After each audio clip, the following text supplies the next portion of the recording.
All right. So, as most of you guys know, I am a freshman, or I just finished my freshman year at the University of Iowa, which was pretty great. Yeah. Even though my dad was not my dad, my grandpa was a Badger. He still is a large part of the reason why I wanted to go to the University of Iowa. So much so that I wrote about him in my college essay that I wrote to get into the school. So I'm just going to read you guys a little piece of that essay. Yeah.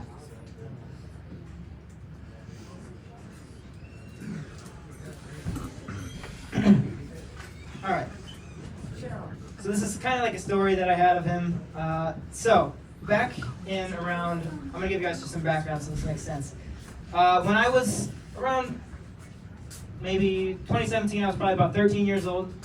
We were doing tryouts for the race team, the ski racing team at a mountain that I went to a lot. And we spent every weekend up there training and like going to the gym and working out and stuff like that. And I was really putting a lot of effort into this. And so, all right, I'm going to start the story. So, to make the team, you must pass several tests. The first and probably the most difficult of said tests was you are taken to the top of the ski mountain onto Cliffhanger, which is a double black diamond trail, meaning only veteran skiers should attempt. And once you reach the steepest point of the trail, you must complete the trail without falling under 20 miles per hour. And for me, that was the most difficult part by far. It was late February and snow on the mountain was scarce, and it was mostly ice. I was worried about slipping and injuring myself. I stood at the starting line trying to get myself grounded, and I remembered something that my grandfather told me when I was first learning to ski. He said that in order to succeed, I should not focus on the possibility of failure, but rather, instead, the satisfaction of success.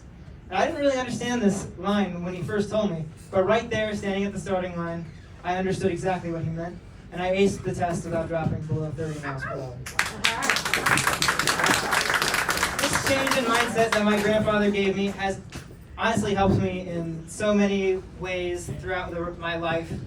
As my little brother exposed me for, I've been competing in video games for a very, very long time at a top level. I've spent a lot of time competing, whether it be skiing, video games, or other sports. And I think that my grandfather has always been a huge inspiration for me in this because he was just one hell of an athlete. And he was just such a huge inspiration for me when I was, a little kid. Skiing with him was like crazy because, obviously the one leg, he stood out like a sore thumb. And it was just the most amazing thing in the world to me that despite everything, he was still, out there on the mountain just like the rest of us. And he was like, he was just so much better than me, which inspired me to get better myself because I was like, well, one day I'm going to have to be better than him, and he's already this good on one leg. I got a long ways to go. So yeah, and then I'll just read you guys the conclusion of my essay that I wrote about him, and then I'll get out of here. So, I have been given much in my lifetime.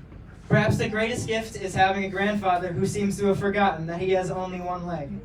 I will carry the lessons that I have learned from him onto my academic as well as my social and emotional life. I am extremely thankful for all my grandfather has done for me. He is my hero. Thank you.